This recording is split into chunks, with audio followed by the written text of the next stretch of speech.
This is the Game Forum's Extended Forum, episode 20. I'm Zach. And I'm Lindsay. And today we're going to be talking about the Snyder Cut, the Iron Man VR demo, and Call of Duty Black Ops Cold War. But first, what have you been playing? So this has been a pretty busy week in gaming for me. I've played a lot. As some of you guys will see, we played Concept Destruction for our first impressions, and that video will be up soon. I had a lot of fun with that one, and I definitely think that game was worth $5. Yes. I really wish the multiplayer mode was working in it. I feel like it'll be much stronger as a couch co-op multiplayer game than anything else. But overall, I had a lot of fun with it. I enjoy vehicle combat games, as most people who listen to this will probably know.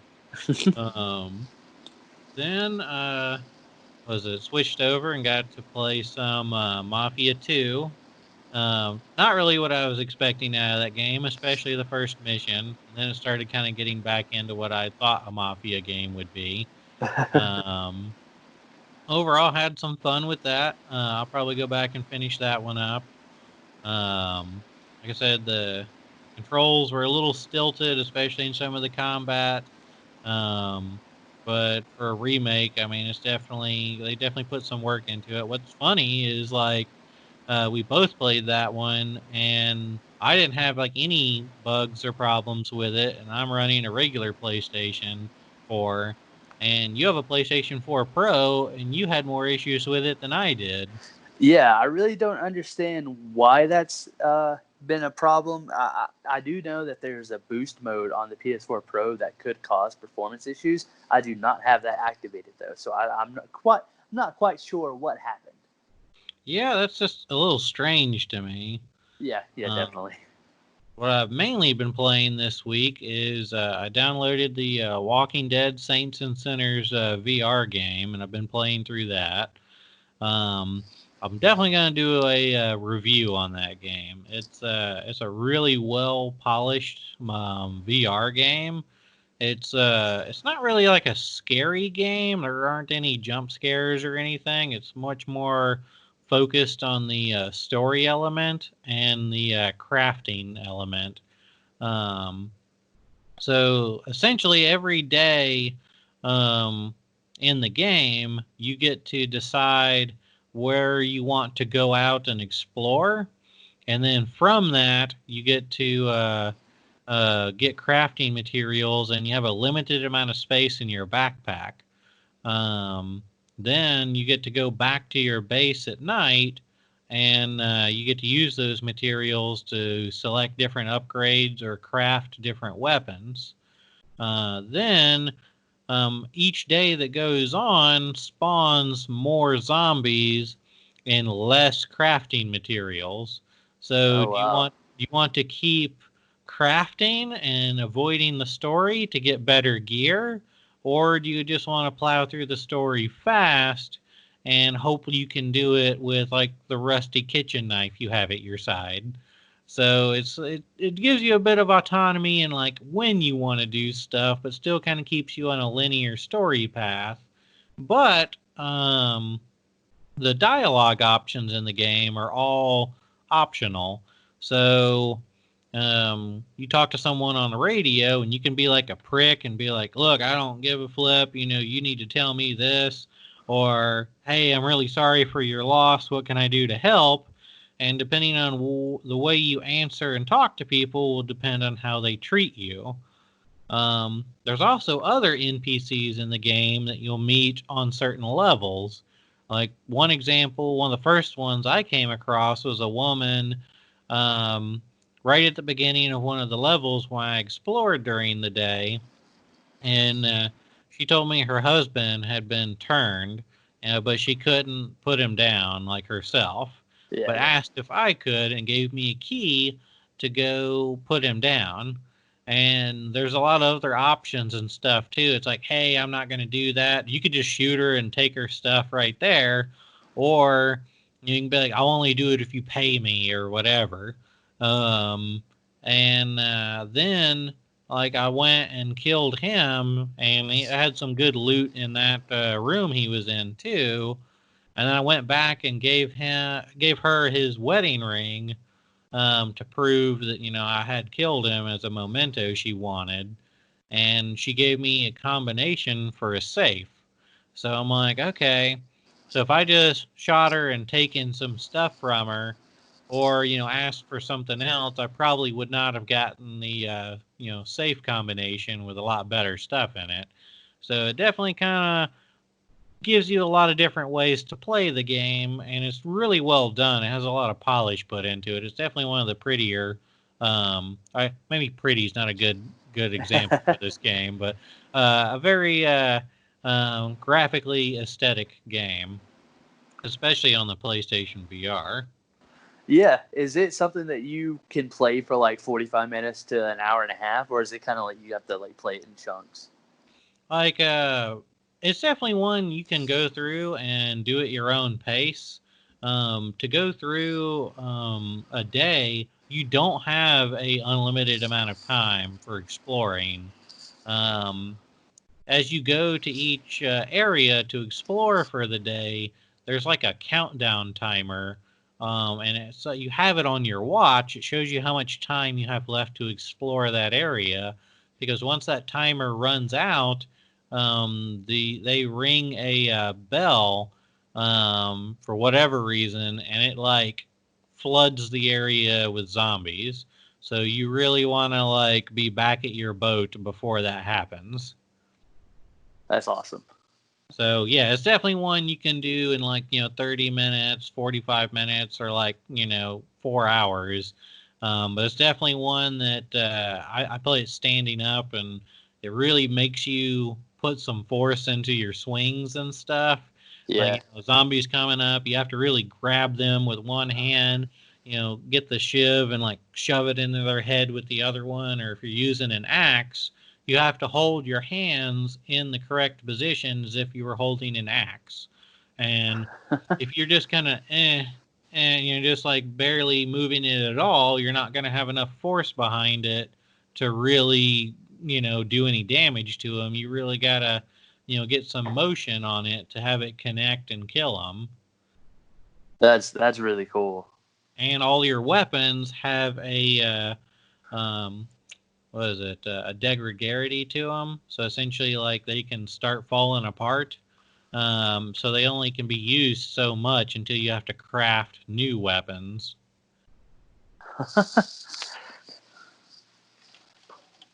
Other than that, I did play the Iron Man VR demo. I'll talk about that in a little bit with our news section. Um, and I did play a little bit of Crossout as this event has been going on. There hasn't been anything I've been like super excited about. I did get one of the metal colors I really liked they had in there. It's kind of like a steel color. Um, and they had a what was it? It was an ornament. It looked like a shield with a bunch of spears hanging up from it, and some like helmets and stuff hanging off of the spears. I thought was pretty cool. So I played enough to get those, and that's probably all I'll play for the week and cross out. Did the battle pass season that you were on had currently ended, right? Yes, that So ended a couple weeks ago. This is a different event. it's okay. So it's a completely different event. Does it have a new battle pass as well? It's not a new battle pass. This is more typical of what Crossout's been doing. It's mainly a 1 or 2 week long event where they have like a new battle mode in the game you can go and play, and it gives you currency in that mode to unlock or build certain items. And then it only has like a handful of items. Like this one has maybe 10 different weapons that come into the game you can craft and build, and maybe 10 different cosmetics you can craft and build. Oh, that's pretty cool. But then once this event leaves, you won't be able to craft or build those anymore. You'll just have to buy them on the market from people who did while this event was going on. Oh wow. Okay. So that's about all I've been playing this week. How about you, Zach? Yeah, so I also played the Mafia 2 Definitive Edition. We did the first 2 hours, kind of a first impressions video that we have going. And my experience, yeah, has been a little different than yours. But I mean, overall, it's still like I still really enjoy the story, and that's definitely like it's the carrot at the end of the stick for me. Absolutely, is I know what's coming, and even though I do, I still want to play this. Going through even like the mediocre and kind of wonky gameplay and some of the performance issues that I'm having, but overall, it's still like super enjoying it. And like now that I'm much further into the game, and it's just like it's such a good game and it's such a great story, and I'm having a blast with it. And the definitive edition does come with the DLC, and so that's something I'm looking forward to playing because I never actually played the DLC back in 2010 when it came out. Uh, I don't believe. Yeah, I don't think I had a job then, so I didn't really have income, so I couldn't really like bug my parents enough to be like, hey, can I buy this DLC for this game? And that game being kind of like mid tier, mediocre as when it originally came out, I also wasn't really that engaged into wanting to buy it. And I believe like Borderlands came out the year before, and I was still playing the hell out of that game and with its DLC. So Yeah. it's something to look forward to. It's two new pieces of DLC that I haven't played yet, so that's going to be fun once I get to that. Other than that, though, I've still been playing The Last of Us Remastered. I'm probably halfway through now. I do have to say, going from Mafia 2 Remastered to The Last of Us Remastered, boy, is there a difference. Like having 4K textures at 60 FPS with this amazing gameplay and equally good story, but it's just like God, there's such a difference in quality from the remake, or I'm sorry, the remaster of Mafia 2 and then the remaster of The Last of Us. What I Now, mean, now Mafia 2, they're not a AAA studio, are they? no, and the team that actually did the remaster is like a subpar team, even at that. Like it's the Hangar 13 team that is responsible, at least so far, for Mafia 3, and they are also working on the Mafia remake. Did not remaster Mafia 2. That was another team, and I don't remember their name currently. So, and then The Last of Us Remastered, that was actually Naughty Dog. They had their own core team remastering the game. So there's going to be a definite, obvious difference in quality, but it's just weird playing these two at the same time and going from like, I'm going to play an hour and a half to The Last of Us, and then I'm going to play an hour and a half of Mafia 2, and like they are definitely different games. Yeah, like seeing exactly what the differences are. I'm sure it's like in stark contrast from like, a lead developer, AAA studio doing their own to like, a smaller studio essentially hiring on another studio to remaster a game. I'm sure that's quite a bit of a difference. Yeah, and I can tell that with the Mafia 2 Definitive Edition, it was definitely a like, hey, let's hurry up and get this, remastered so that way we can throw it out there when we announce the trilogy. We can, have all this hype. We got Mafia 3 that's got all the DLC coming with it. You got Mafia 2 being remastered on, shadow dropping the day the trailer comes out, and then we also got a teaser for the Mafia remake. So I see why that would work marketing wise, but they probably should have waited a little more on the Mafia 2. Like they wouldn't have, you know, it wouldn't have hit as hard as it did being like, oh my God, Mafia 2 is out today. But if it was like end of June or maybe like the 1st of July, having like, hey, Mafia 2 remastered, and then, a short month away, we get Mafia Yeah. remake. But I do have to say, The Last of Us is so good. And it is such a joy going back to this game. This is my 4th time playing through the game. And I am playing on New Game Plus, the normal plus mode. Hmm. And so, like, almost all my weapons are upgraded. I have almost all of the skills. So it is super easy. I'm just kind of going through it just to remind myself of the story and really see how I felt with the game ending going into part 2, which is going to be interesting. And so it is super easy because I have all these weapons, but my God, it is still intense and scary. The basement section where you have to start the generator is still like just as terrifying. It doesn't matter. I had 16 shotgun rounds. It was still terrifying. I don't know. I still think The Last of Us Part 2 is probably one of the best single player gaming experiences I've ever played. Yeah, it's definitely something that is probably never going to be topped just because it is like it's a survival horror style game. It's got inventory management. It has this amazing story. It has very emotional moments. The characters are like just utterly amazing, and the voice acting, like everything about that game is perfect. Some people can complain about the gameplay, how it is very like generic and feels kind of like Uncharted, which I don't think is an issue because I really enjoyed the Uncharted gameplay. It kind of took like the best gameplay from an action game, but merged it into something that shouldn't have the feeling of an action game, and it worked out for the better, in my opinion. Oh yeah, I mean, I definitely think like it was very well done. I don't have any issues with any of it. Yeah. But other than that, that's really all I've been playing. I'm definitely going to do like a full review of Mafia 2. I don't know exactly when I'll have that up. It'll be in the next few weeks.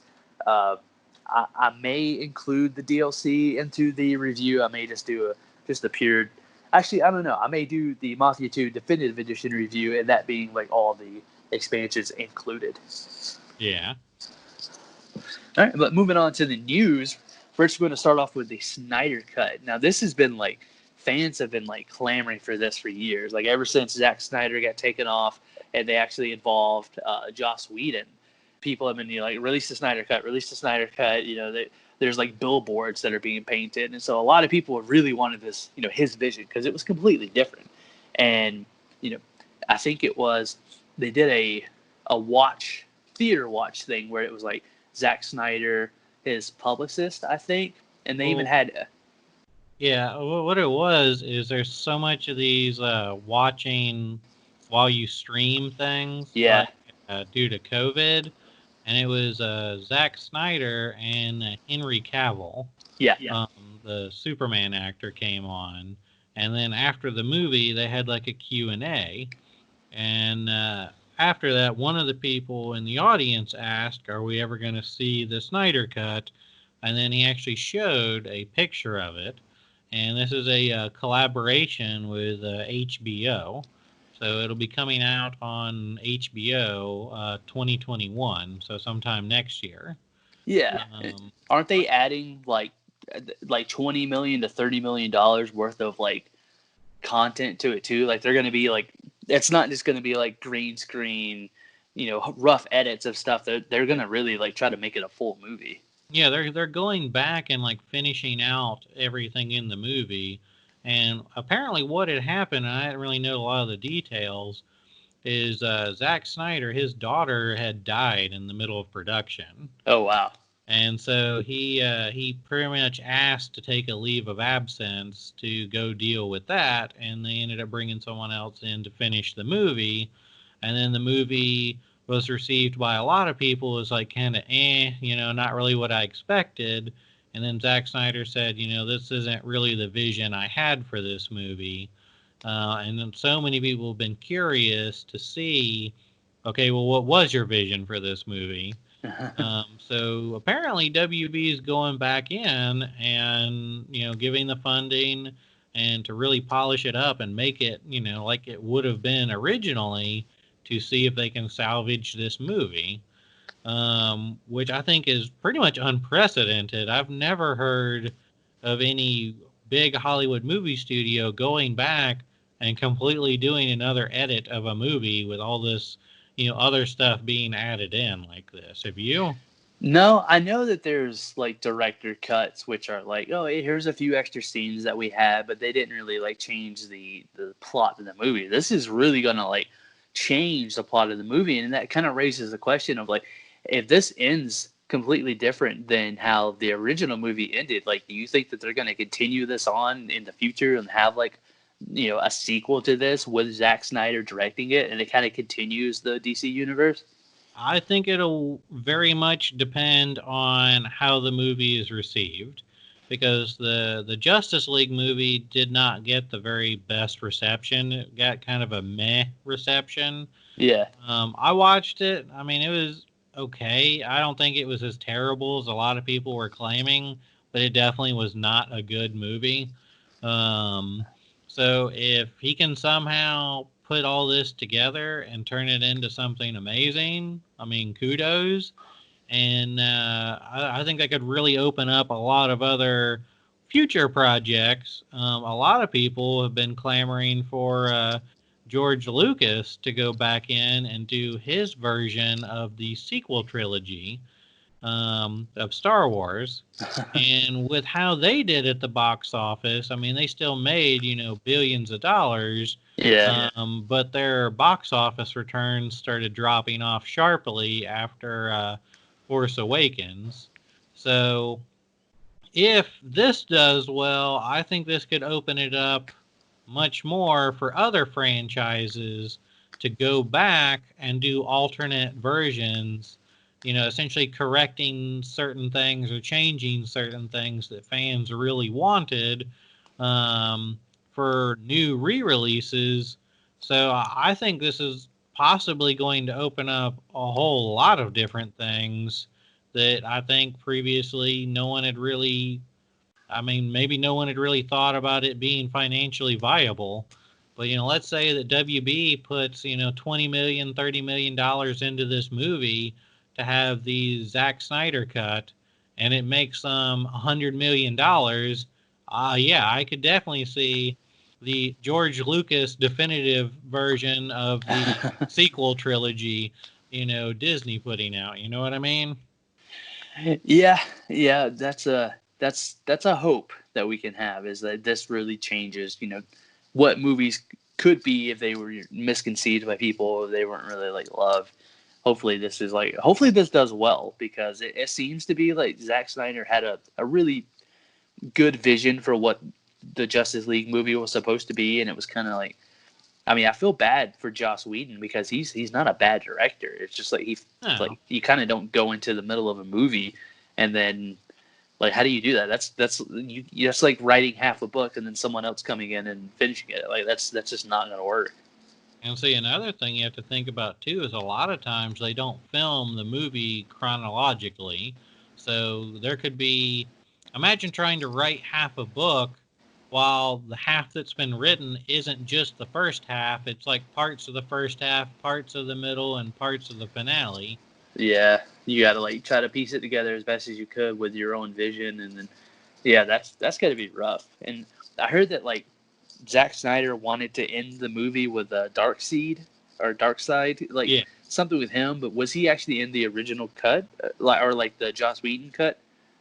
Okay, there is a lot of allusion to Dark Side. Like, you get to see like the Omega symbol, and like Batman has a bit of a vision kind of thing. I'm not.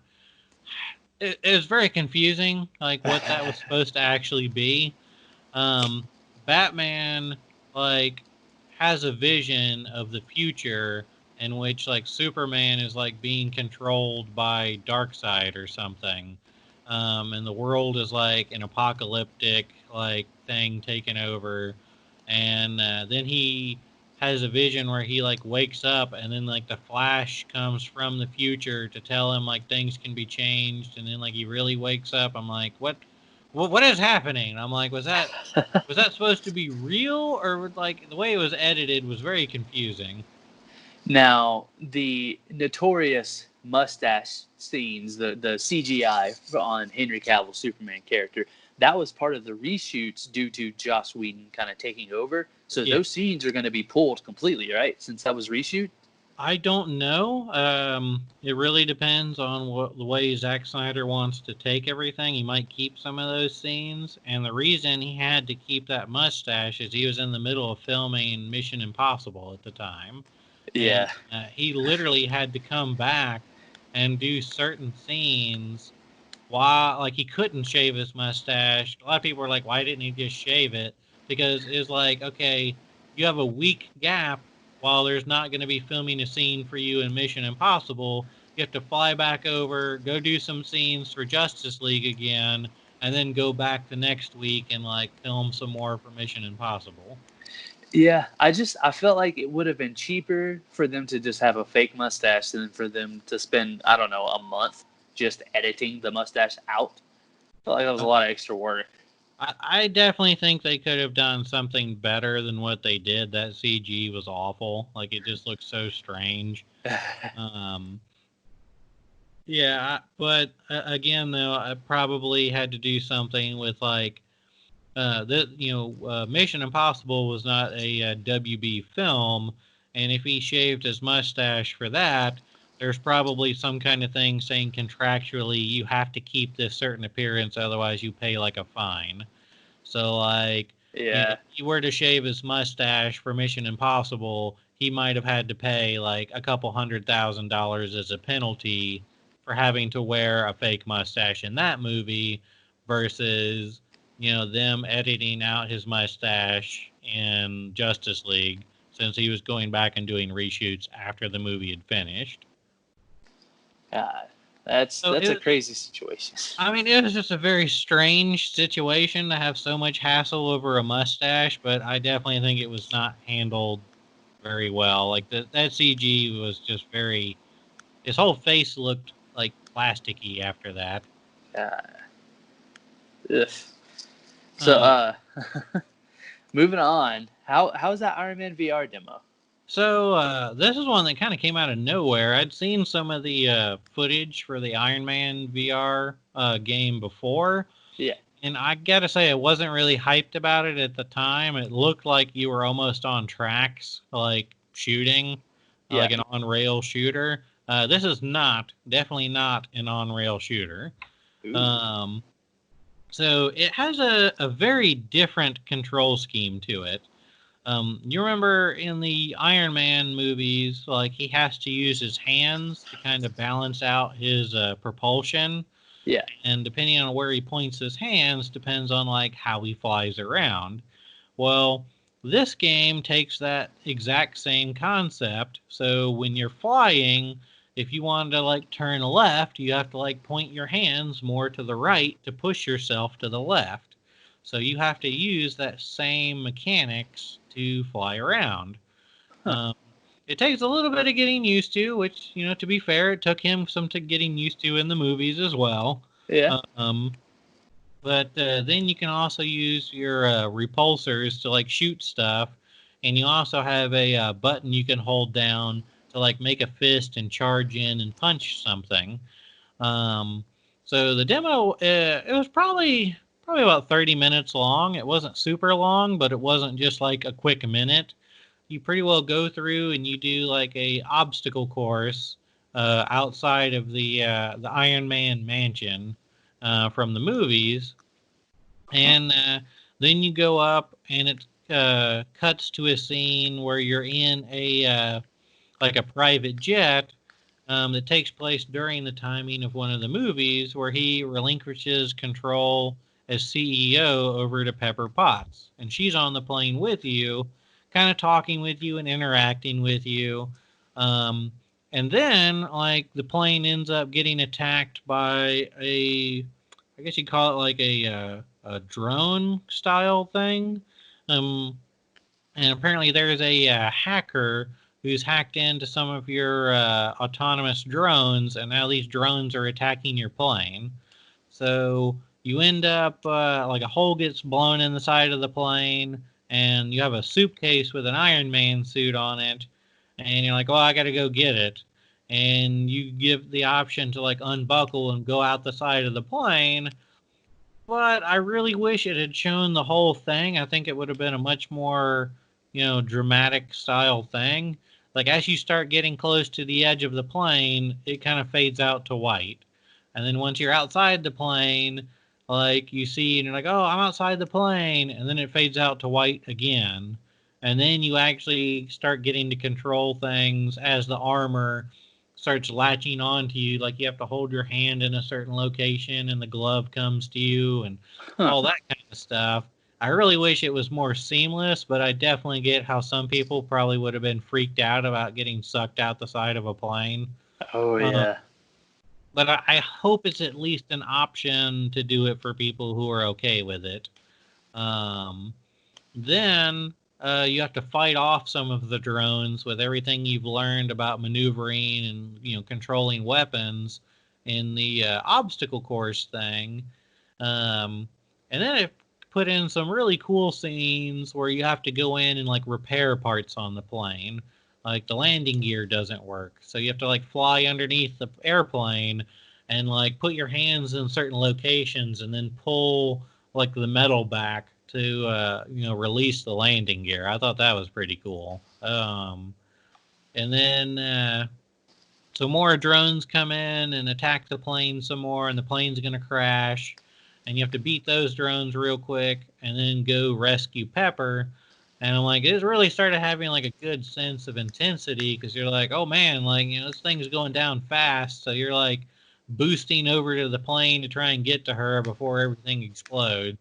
So it was a really cool, like, well done movie moment. So I wasn't really very excited for this game from the footage I'd seen before, but now actually getting to try it out, like I will definitely pick up this game when it comes out. That's awesome. I'm glad that it's a good quality because that was one thing that we had concerns for was like one, it did get delayed, and then two, it did kind of look like it was just kind of on rails, and so that's not really going to be impressive, but it is good that it is at least it's free and you can kind of move around. You get the ability to feel like Iron Man, which is awesome, especially Yeah, in VR. yeah, and I definitely think that the fact it's a VR game, adds a lot to it, like having the heads-up display to it.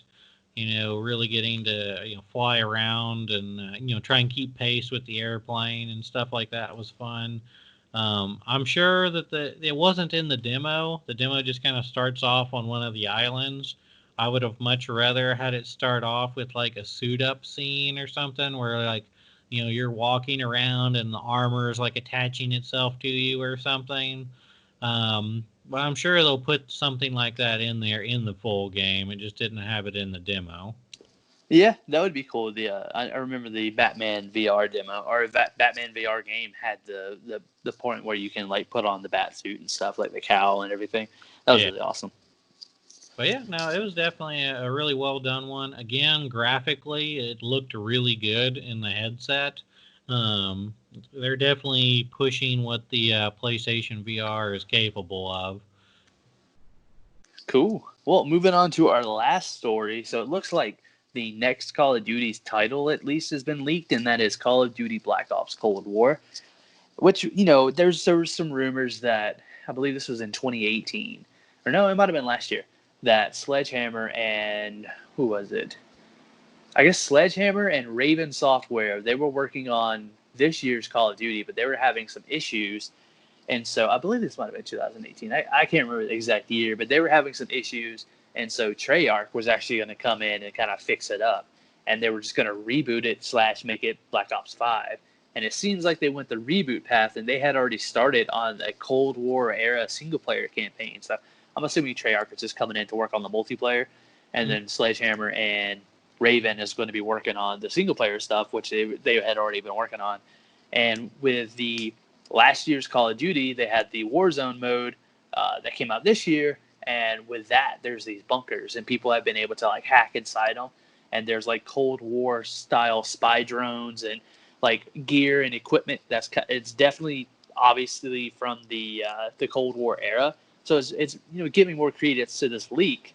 And Black Ops, well, I'm sorry, Call of Duty in general normally gets revealed around like mid-May to mid-June. So this kind of makes sense. So it's I honestly, whenever the PS5 gets revealed, I see them also revealing the next Call of Duty because of the marketing deal that Sony seems to have with Activision. Yeah, I definitely could see like a tie-in with Call of Duty in the next big PlayStation event when they reveal what the PlayStation 5 looks like. What do you think about? Do you think that we're going to see another Warzone or a Blackout style mode out of this, or do you think we're going to keep the mode we have now going forward since it's been separated off and like free to play?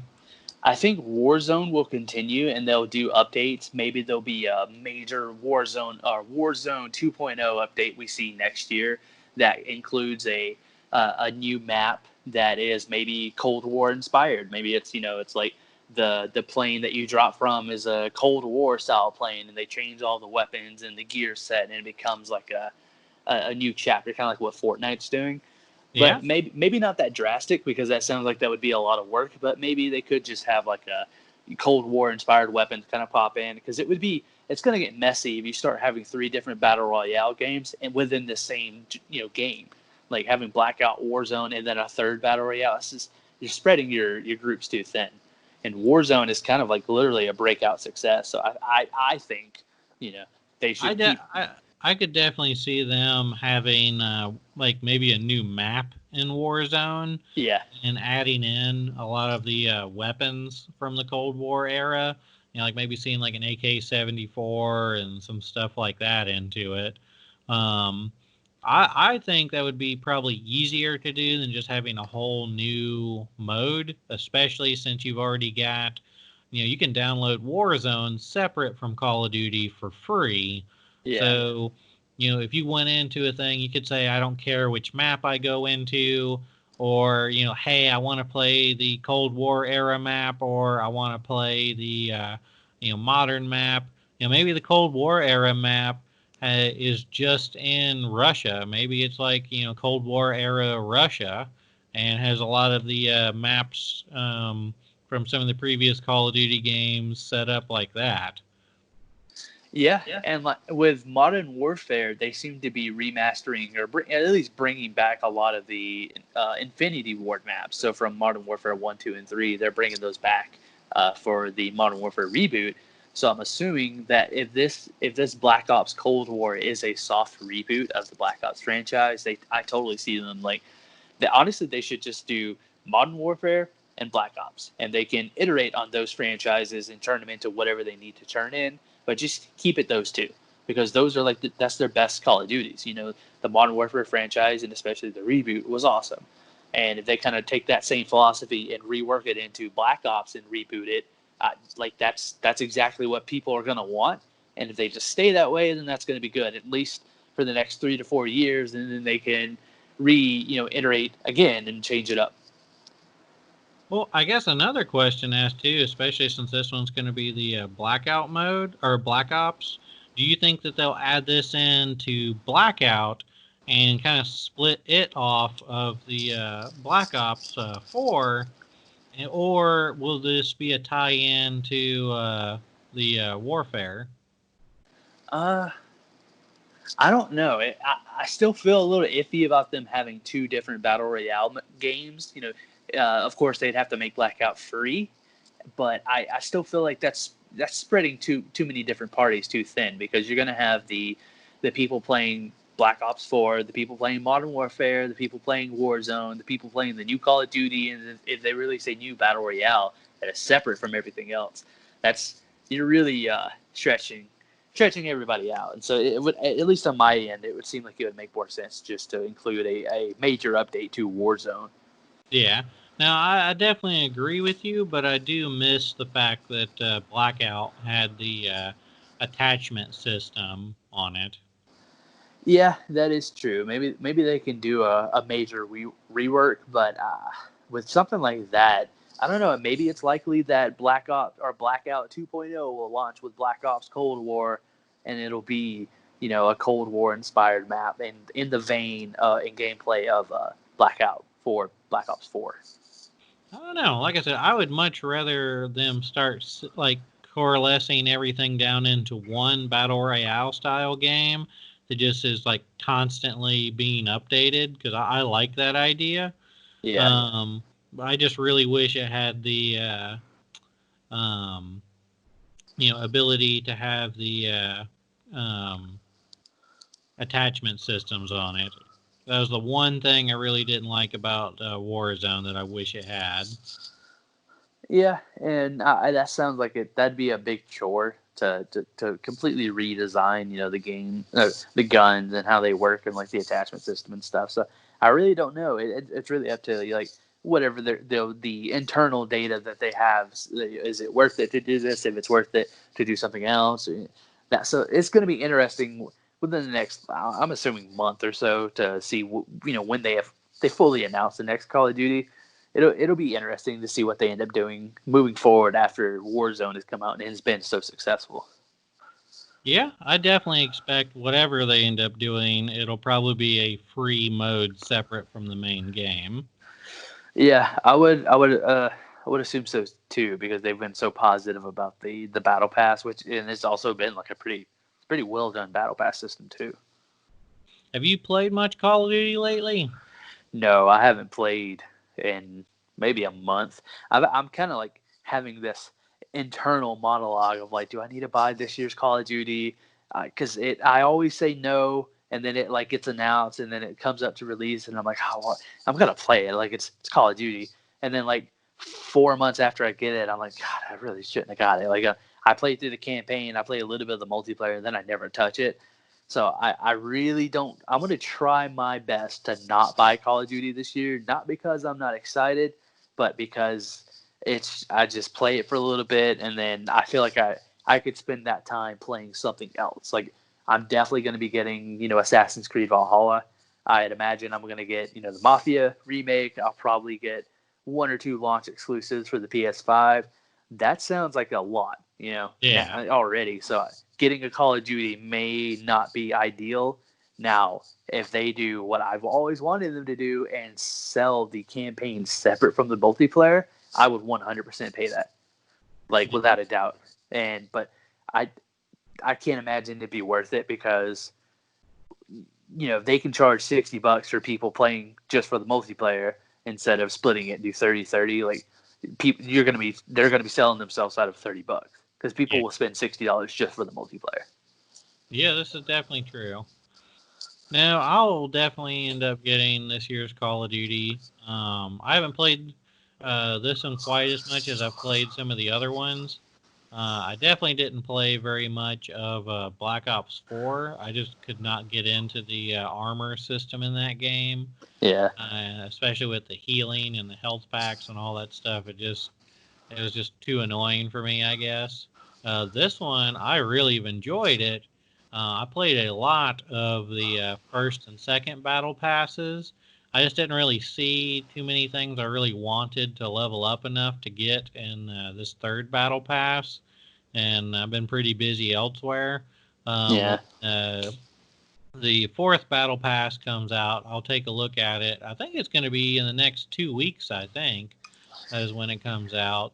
Yeah, Um, I'll look at that one, and if it's got enough stuff to interest me into getting it, I'll probably jump back in and start playing a lot of Call of Duty again.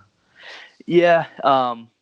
In like within the next 2 weeks, 2 to 3 weeks, we should be seeing the release of The Last of Us Part Two, and then by the time I have that finished, we'll have Ghost of Tsushima, and then by the time I have that finished, it'll be a week or two away from the Mafia remake, and then what? Shortly after Mafia remake is Cyberpunk.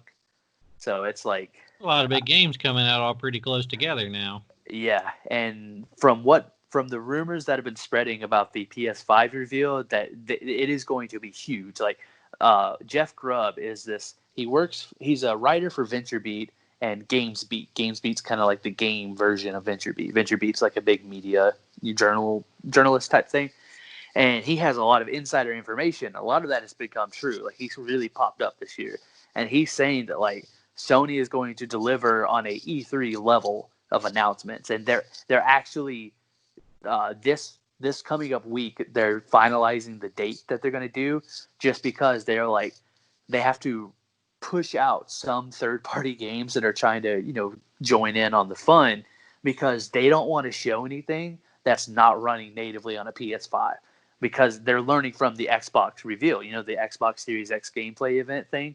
They're like, hey, developer X, if you can't get your game running on PS5 or you can't show us content running on PS5, we don't want you. And so like they're trying to minimize that, and so they're really trying to like pick the correct day to like team up with, if they were going to go live on June 4th, but on June 7th, this third party company was going to be announcing their game, so they may be like, yeah, let's wait and line up with them because that'll be a bigger punch than with the other studio that's not really on PS5. And Yeah. I think that's awesome. Yeah, no, that's definitely a smart call, learning from your competitors' mistakes. Yeah, one thing that does worry me though is that this same Jeff Grubb fella has said that both Microsoft and Sony won't really be talking about prices until August, and that kind of worries me because that's really close to release. And That the is reason very of close. yeah, the reason of that is AMD isn't really going to go into like like they're not going to have an idea of where the prices are going to settle until at least you know mid June to mid July, and that's when production really gets amped up.